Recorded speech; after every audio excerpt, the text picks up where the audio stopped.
Abu Nawas. Nama asli Abu Nawas adalah Abu Ali Al-Hasan bin Hani Al-Hakami.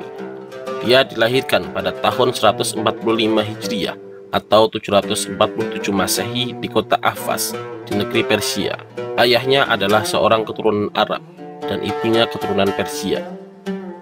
Abu Nawas merupakan seorang pujangga Arab dan dianggap sebagai salah satu penyair terbesar sastra Arab klasik. Abu Nawas juga muncul beberapa kali dalam kisah 1001 Malam. Ayahnya, Hani Al-Hakami, merupakan anggota Legiun Militer Marwan II, sementara ibunya bernama Jalban, wanita Persia yang bekerja sebagai pencuci kain wol. Sejak kecil ia sudah yatim. Sang ibu kemudian membawanya ke Bashrah, Irak. Di kota inilah Abu Nawas belajar berbagai ilmu pengetahuan.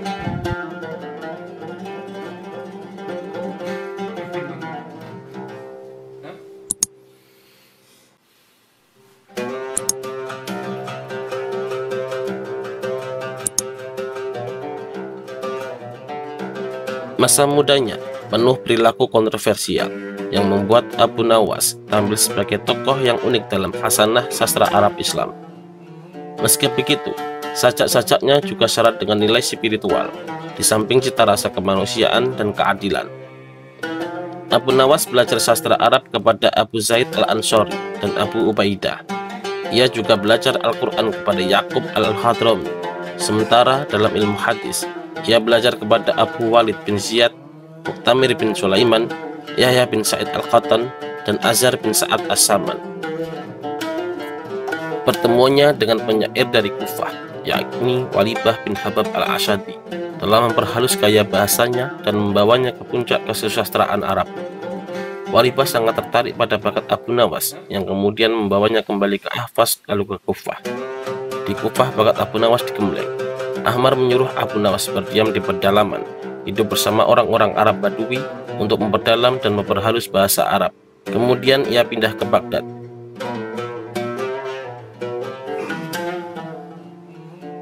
Di pusat peradaban dinasti Abbasiyah inilah ia berkumpul dengan para penyair.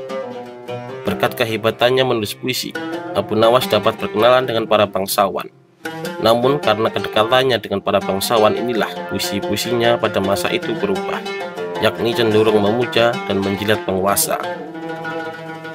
Dalam Al-Wasit fil Adabil Arabi wa Tarihihi, Abu Nawas digambarkan sebagai penyair multivisi, penuh canda, berlidah tajam, penghayal ulung, dan tokoh terkemuka sastrawan angkatan baru.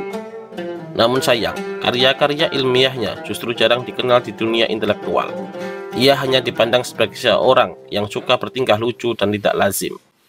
Kepadanya menulis puisi menarik perhatian Khalifah Harun al-Rashid. Melalui musikus istana, Ishaq al-Wawsuli, Abu Nawas dipanggil untuk menjadi penyair istana atau syairul bilad.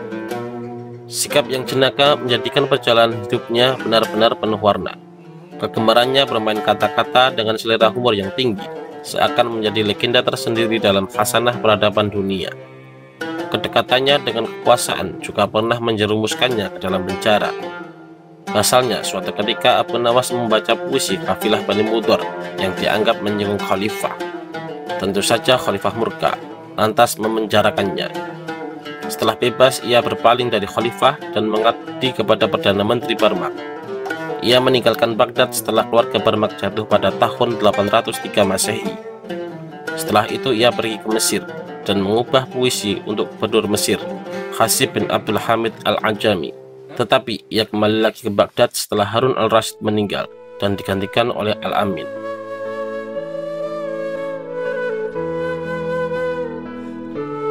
Sejak mendekam di penjara, syair-syair Abu Nawas berubah menjadi religius. Jika sebelumnya ia sangat pongah dengan kehidupan duniawi yang penuh glamor dan hura-hura, kini ia lebih pasrah kepada kekuasaan Allah Subhanahu wa Ta'ala. Pencapaiannya dalam menulis puisi diilhami kegemarannya melakukan maksiat, tetapi justru di jalan gelap itulah Abu Nawas menemukan nilai-nilai ketuhanan. Sajak-sajak tobatnya bisa ditafsirkan sebagai jalan panjang menuju Tuhan. Meski dekat dengan Sultan Harun al-Rashid, Abu Nawas tak selamanya hidup dalam kegemilapan dunia, tetapi yang justru membawa keberkahan tersendiri. Salah seorang sahabatnya, Abu Hifan bin Yusuf bin Dayyah, memberi kesaksian bahwa akhir hayat Abu Nawas sangat diwarnai dengan kegiatan ibadah. Beberapa sajaknya menguatkan hal itu. Salah satu bait puisinya yang sangat indah merupakan ungkapan rasa sesal yang amat dalam akan masa lalunya. Abu Nawas meninggal dunia antara tahun 190 Hijriah sampai 199 Hijriah.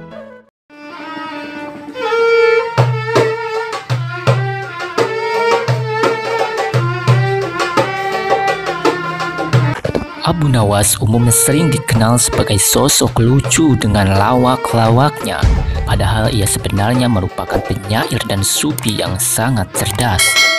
Contoh bait syair yang dikenal luas sebagai buah karangan Abu Nawas yaitu sebagai berikut.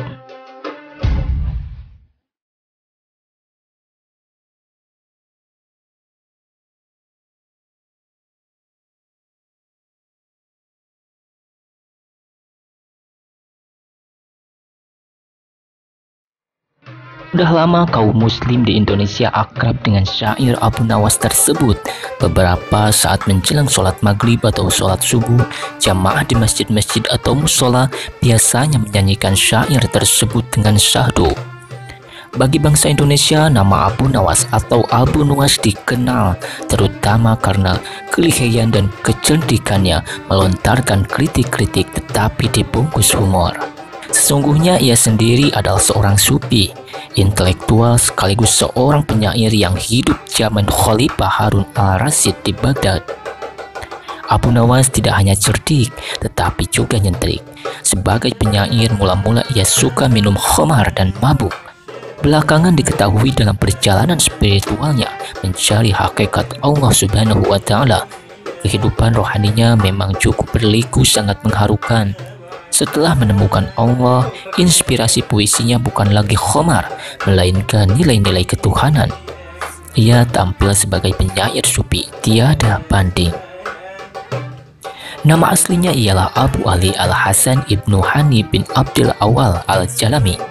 Ia lahir di Ahwas, Persia, Iran pada tahun 145 Hijriah. Ayahnya Marwan bin Muhammad merupakan anggota legiun militer Khalifah terakhir Bani Umayyah di Damaskus. Sementara ibunya bernama Jalban, wanita Persia yang bekerja sebagai pencuci kain wol. Sejak kecil ia sudah yatim. Sang ibu kemudian membawanya ke Basrah, Irak. Di kota inilah ia belajar berbagai ilmu pengetahuan.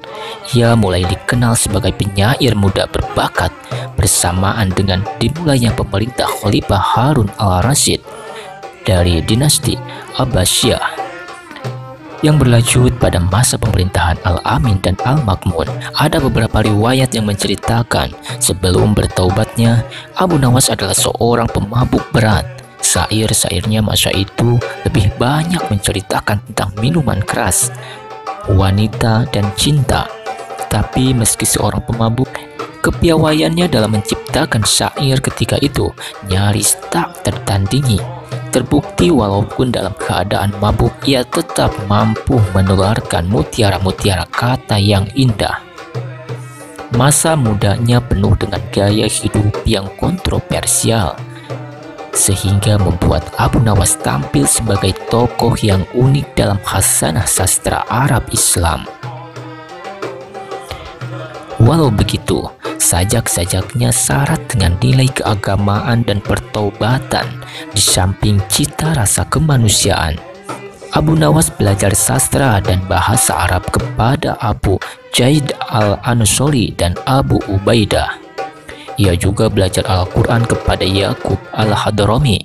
Sementara dalam ilmu hadis ia belajar kepada Abu Walid bin Iyad, Muhtamir bin Sulaiman, Yahya bin Sa'id al-Khatan, dan Ajhar bin Sa'ad as-Saman. Pertemuannya dengan penyair dari Kubah, Walibah bin Hadad al-Asadi, membawanya ke panggung kesastraan Arab. Walibah sangat tertarik pada bakat Abu Nawas yang kemudian membawanya kembali ke Ahwas lalu ke Kubah.